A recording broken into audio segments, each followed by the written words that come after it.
نو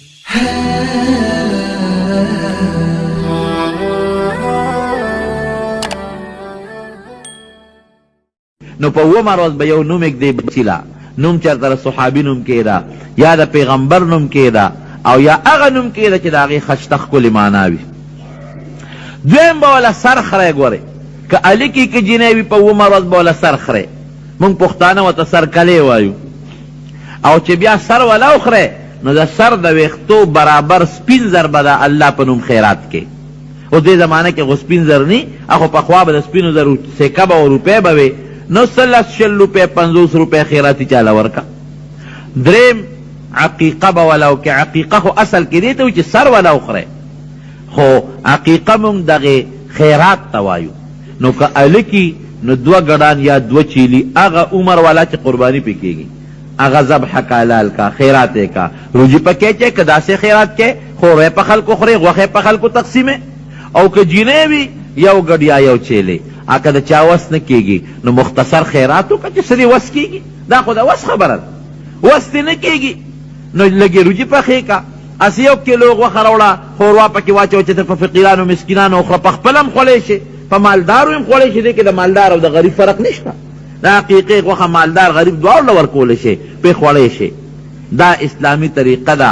خو د وس خبره ده، که وس دې رسي هلک له 2 ګډان یا 2 چیلي او جینۍ له 1 ګډ او چیلې، که وس نه کېږي چرګوټې لږ غوندې خیرات وکړه، معمولي غوندې. اوس د دې حقیقي فایده څه ده؟ نبی علیه السلام مبارک فرمایي دا انسان دا ماشوم چې لوی شي نو خامخا په ماشوم بیماری راځي. چې دا عقیقه وشي او دا وینه توی شوه، دې تویېدو سره د دې ماشوم چې څومره بیماری دی هغه ته رب العالمین ختمې کړي. څونه فایده وشي پکې. اوس زمونږ پښتانه په بچو هر قسمه تاوان کوي. ګوره په سکول یې موږ څونه تاوان کوو، سکول ته چې بوځو، په جامو یې څونه تاوان کوو، په سنت یې څونه تاوان کوي. سنت چې د ماشومانو کېږي دمې خلک را ولي صاحب او وي سی آرونه او اجلاګان. ښه د سنت نه پس چې کله د بچي واده وي، په واده والا څونه تاوان کوي.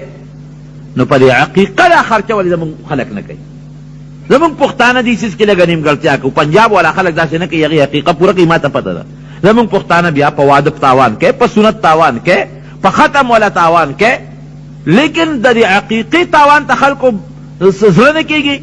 حالانکې فایده له دې ډېره ده. په واده هېڅ خیرات مه کوه، مختصر ولیمه وکړه، په ختم لږ خیرات وکړه.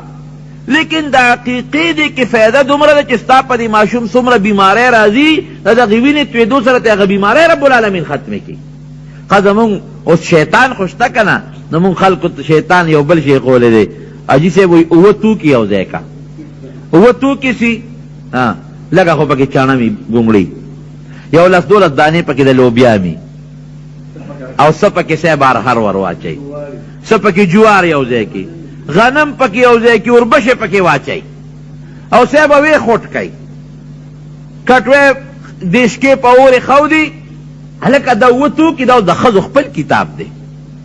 نه قرآن کې دا شته، نه حدیثو کې دا شته، نه چې د یو امام خبره ده، نه د یو بزرګ خبره ده، نه د یو عالم د خولې خبره ده. دا ځان له د ښځو خپل کتاب د قسم قسم لوبې خو زمونږ د زنانه هم شروع کړي دي که نه. دا پکې د ملک بابا الوا ده، څوک پکې دا بیلې پیسې غونډوي، کوڅه په کوڅه به ګرځي الوا ته چې د ښځو ړو شي که نه. دا چل جوړ کړي، کوڅه په کوڅه 4 انې و 3 روپۍ او 2 روپۍ به غواړي ماشومان د ملک بابا الوا پخو. ښه ګرځي به کوڅه په کوڅه، باران نه کېږي، پیسې غونډو چې باران وشي. پیسې سره غونډی سوال سره کوي، خو چې څه د وسه دې کېږي د یو 10 روپو الوا په سوجي راوړه پخه که خیراتي که نه، خدای به باران وکړي. ښه چې بیا باران تېر شو دا بندول هم غواړي که نه، نو بیا کوڅه په کوڅه ګرځي، سوال وله شروع کړي. عجیبه رواجونه مونږ شروع کړي دي.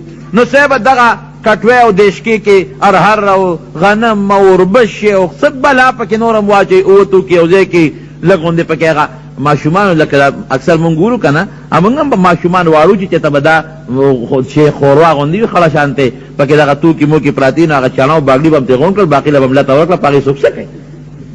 جوار څوک څه کوي چې خوري، یا اوربشې څوک څه کوي چې خوري، یا غنم څوک څه کوي چې ته یو خوټ کوي چې خوري. هغه واړه واړه ته ماشومان هغه د لوبیا دانې او د چڼې دانې را غونډې کړي، باقي له دیکه ورکړي، هغه ښکته وغورځوي. دا رسم دی رونو، دا رواج دی، هیڅ حقیقت د دې نشته. که په دغه پیسو باندې ته لاړې او د بازار نه د 1.5 کیلو غوښه راوړه، ښوروا دې پکې وکړه، په خپله دې مو خوړه، په بچو دې مو خوړه او غریبانو له دې مو ورکړه، څه فایده خو به یې روزي که نه.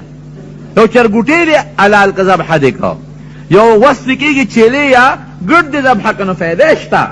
نو نبی کریم صلی الله علیه وسلم دغه عقیقه وله وکړله او بیا سر به وله وخورئ، نوم به وله کېدی. دا عقیقه د حضرت حسن رضی الله عنه